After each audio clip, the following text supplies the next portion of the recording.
Future India grow more. ప్రధాని Modi Indonesia, Australia పర్యటనలో ఎక్కువగా వినిపించిన నినాదాలివి. చిన్న దేశానికి వెళ్లిన లక్ష్యాలు మాత్రం చాలా పెద్దగా ఉండాలి. దేశ అవసరాలు తీరేలా, భవిష్యత్తుకు బంగారు బాటలు వేసేలా ఒప్పందాలు చేసుకోవాలని ప్రధాని మోదీ ఫిక్స్ అయ్యారు.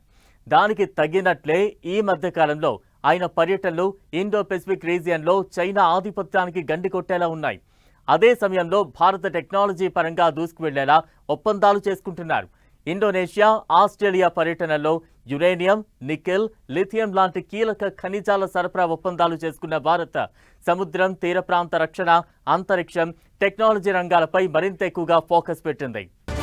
రేర్ ఎర్త్ మెటల్స్, రక్షణ, అంతరిక్ష రంగాలపై ఫోకస్. మారిటైమ్ సెక్యూరిటీలో చక్రం తిప్పుతున్న ఇండియా. ఇండో పసిఫిక్ రీజియన్ పై మరింత పట్టు. టెక్ ట్రయాంగిల్ గా ఇండియా, ఆస్ట్రేలియా, కెనడా. ఎదురులేని ట్రేడ్ డీల్స్ తో చైనాకు చెక్ పడనుందా? ఇన్నాళ్లు ఈవీ అవసరాలు అంటే చైనా ముందు చేయి చాచాల్సి వచ్చేది. ఇక ఆ అవసరం చాలా వరకు ఉండదు. ఇప్పుడు భారత్ కు క్లీన్ గ్రీన్ ఎనర్జీలో కీలకమైన భాగస్వాములు వచ్చి చేరాయి. అవే ఇండోనేషియా, ఆస్ట్రేలియా. ఇండోనేషియాలో నికెల్ నిల్వలు అధికం, ఆస్ట్రేలియాలో లిథియం నిల్వలు పుష్కలం. ఈవీ బ్యాటరీల తయారీలో, ముఖ్యంగా లిథియం అయాన్ బ్యాటరీల్లో నికెల్ను ఎక్కువగా వాడతారు. భారత్ ప్రస్తుతం ఈవీ బ్యాటరీల కోసం చైనాపై ఎక్కువగా ఆధారపడుతోంది. ఇండోనేషియా, ఆస్ట్రేలియాలతో ఒప్పందం వల్ల చైనా నుంచి దిగుమతుల్ని చాలా వరకు తగ్గించుకుంటుంది. అలాగే అక్కడి ప్రాసెసింగ్ ప్లాంట్లలో భారత్ కంపెనీలు పెట్టుబడులు కూడా పెడుతున్నాయి. ఇది రానున్న green energy, clean energy generation కు ఇండియా అవసరాలను తీర్చడంలో కీలకంగా మారనున్నాయి. మరోవైపు ఇండియా, ఆస్ట్రేలియా, కెనడా ఈ మూడు దేశాలు టెక్ ట్రయాంగిల్ గా మారుతున్నాయి. ఇవి artificial intelligence, critical minerals supply chains గా మారబోతున్నాయి. ఇండియాతో ఆస్ట్రేలియా గతంలో ఎన్నడూ లేనంతగా వ్యాపార, వాణిజ్య బంధాలను ఈసారి విస్తరించబోతోంది. అటు అమెరికా నుంచి తీవ్రమైన వివక్షను ఎదుర్కొంటున్న కెనడా కూడా ఇండో పసిఫిక్ రీజియన్లో ఇండియాతో భాగస్వామ్యానికి తహతహలాడుతోంది. టెక్నాలజీ ఆవిష్కరణలు, అంతరిక్ష రంగ ప్రయోగాలు, గ్రీన్ ఎనర్జీ, మారిటైమ్ సెక్యూరిటీల్లో ఒకరికొకరు సహకరించుకుంటూ గ్రో మోర్ అంటూ ఎదిగేలా ఈ దేశాలు ముందుకు సాగాలని నిర్ణయించుకోవడం రానున్న రోజుల్లో భారత్ ఈ రంగాలకు ఇస్తున్న ప్రయారిటీకి నిదర్శనం. ఆస్ట్రేలియాతో భారత్ యురేనియం దిగుమతులపై కీలక ఒప్పందం చేసుకుంది. ఇది ఏఐ టెక్నాలజీ, డిఫెన్స్ కు మరింత బూస్టప్ ఇవ్వనుంది. అణుశక్తి, సముద్ర భద్రత, కీలక ఖనిజాల రంగాల్లో సహకారాన్ని మరింత బలోపేతం చేయడానికి కుదిరిన ఈ చారిత్రక ఒప్పందాలు భవిష్యత్ భారతదేశ ప్రగతికి బాటలు వేయనున్నాయి.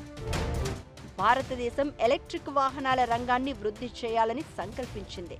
దీనికి లిథియం, నికెల్, కోబాల్ట్ వంటి ఖనిజాలు అవసరం. ఇవి ఆస్ట్రేలియా, ఇండోనేషియా దేశాల్లో ఎక్కువగా లభిస్తున్నాయి. దీంతో ఆయా దేశాలతో వ్యూహాత్మక ఒప్పందాలను ఇండియా కుదుర్చుకుంది.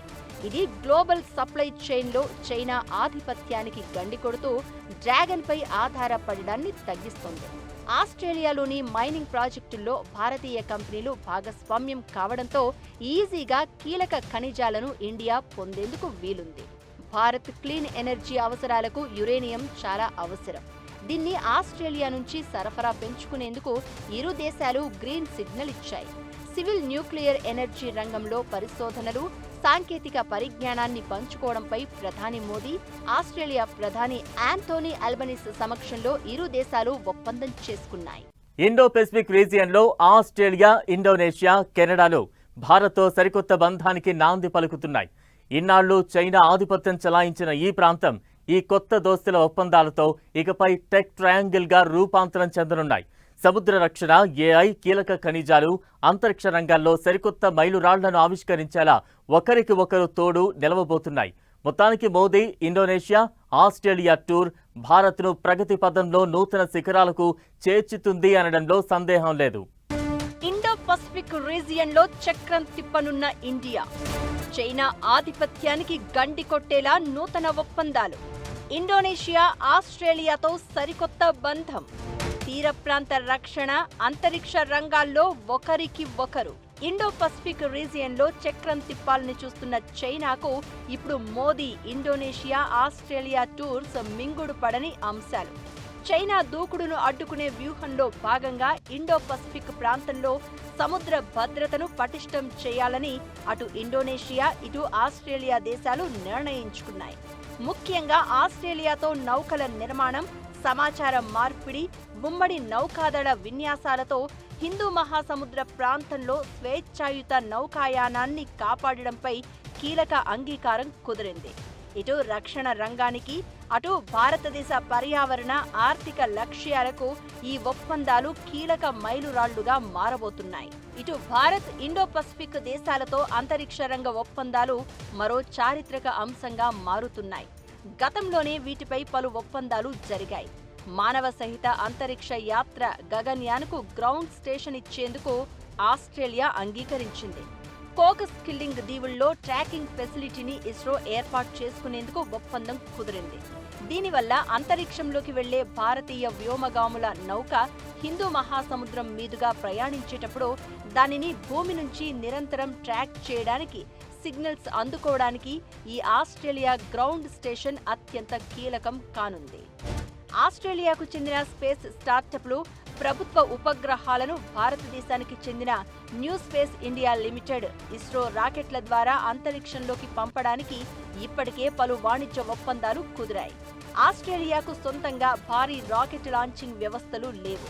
భారత్ తక్కువ ఖర్చుతో నమ్మకమైన ప్రయోగాలు చేస్తుంది. కాబట్టి ఆస్ట్రేలియా శాటిలైట్లను ఇస్రో ప్రయోగించడం ద్వారా భారతదేశానికి భారీగా విదేశీ ఆదాయం లభిస్తుంది.